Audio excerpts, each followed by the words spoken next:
لو لسه ما عملتيش الكنافه بالقشطه يبقى فايتك كتير. هنعمل النهارده احلى كنافه بالقشطه، سهله وخفيفه وما بتاخدش وقت، كمان طعمها وشكلها يشرفك بجد. لو عامله عزومه او لو انتي حابه تاخديها معاكي عند اي حد في مناسبه ولا حاجه كده في قمه الجمال والروعه. تعالوا بقى نشوف عملناها ازاي. بس في البدايه كده حابه ارحب بكل المشتركين الجدد، زادت القناه نور وشرف بانضمامكم لينا، كل الشكر والتقدير لمتابعيني وحبايبي. ولو لسه اول مره بتشوفيني اشتراكك ووجودك معايا شرف كبير ليا. نسمي الله ونبتدي. واول حاجه هنبتدي بيها هنعمل الشربات، لان شربات الكنافه لازم يكون بارد. حطيت كوبايتين سكر وعليهم كمان كوبايتين ميه، هنقلبهم مع بعض وهنرفعهم على النار. واول ما يغلوا معانا هنحط عصير نص ليمونه وهنسيبهم لمده ربع ساعه لحد ما الشربات بتاعنا يتقل، وهنطفي عليه النار وهنسيبه يبرد تماما. ندخل بقى على الكنافه. معايا هنا نص كيلو كنافه حطيتها في الفريزر، جمدت معايا من قبلها بيوم. هفرمها بقى هنا في الكبه، ولو ما عندكيش كبه وحابه تفركيها بايدك برده عادي جدا، هتلاقيها بتتكسر معاكي بكل سهوله طالما حطيتيها في الفريزر شويه. عملت بقى كده كل الكميه في الكبه. شايفين بقى ده القوام اللي انا عايزاه ومحتاجاه. هنزل عليهم بقى بنص كوبايه سمنه سايحه وعليهم بقى معلقتين سكر بودر. هنخلط بقى المكونات بتاعتنا دي كلها مع بعض. عايزين الكنافه كلها كده تبقى واخده من السمنه علشان كلها تبقى واخده لون واحد وسوا واحد. خلطيهم في بعض وكانك بتبسي العجين بتاع الكحك. هنجيب بقى صينيه دهنينها دهنه حلوه كده بالسمنه في الجناب برده علشان لما نيجي نقلبها تنزل على طول وما تلزقش معاكي الكنافه في الصينيه. هحط بقى نص كميه الكنافه وهعمل لها حفه كده على الجناب تكون عاليه شويه، وهضغط عليها كويس بالكوبايه او باي حاجه عندك تكون مناسبه لحد ما نوصل للشكل ده كده. هنروح بقى نعمل المهلبيه بالقشطه. معايا هنا نص لتر من الحليب، هنضيف عليهم 3 معالق كبار من النشا،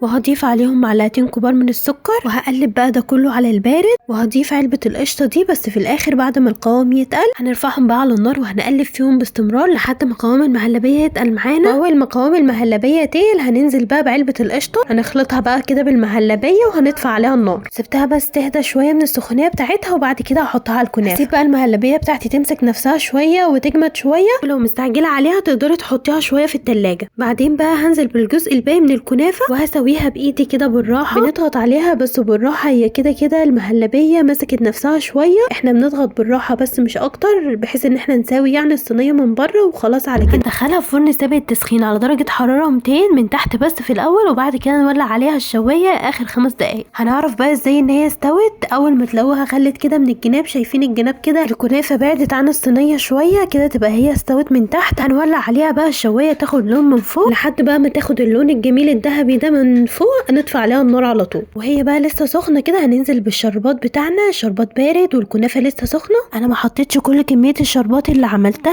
يعني متبقي حوالي كوبايه كده لاني ما حبيتش الكنافه تكون تقيله وسكرها زياده، حبيتها تكون خفيفه. هسيبها بقى تبرد تماما وبعد كده هنقلبها. وهنا بقى كانت بردت معايا تماما، هنقلبها. ايه رايكم بقى في الجمال ده؟ عايزه بقى تحطوا لي لايكات كتير على الفيديو ده عشان يوصل لكل الناس، لان بجد شكلها وطعمها كان في غايه الجمال. حابين بقى تسيبوها بالشكل ده كده مفيش مشكله، حابين بقى تزينوها بحبه مكسرات على الوش تمام جدا. حطيت بقى هنا على الوش كده شويه مكسرات. قولوا لي بقى ايه رايكم في الجمال ده؟ صلوا على النبي في الكومنتات وتعالوا بقى نفتحها مع بعض. بصوا بقى شكلها جميل ازاي. تنفع لو خدتيها معاكي في مناسبه لحد او طبق جميل على سفرتك لو عازمه حد. تعالوا بقى نفتحها وندوق طعمها. تعالوا بقى شوفوا الجمال ولا طعمها حكايه. جربيها بقى وهتدعي. عايزه اقول لكم خطيره وكل اللي داها مني عايزني انزل الفيديو باسرع وقت. يلا بقى جربوها وربنا يحسن ما بين ايديكم. وهنا بقى نكون وصلنا لنهايه الفيديو. اتمنى الفيديو يكون عجبكم وافادكم. اتمنى بقى لو عجبكم الفيديو شيروه لاصحابكم وقرايبكم علشان الكل يستفاد. شكرا جدا ليكم، سلام عليكم.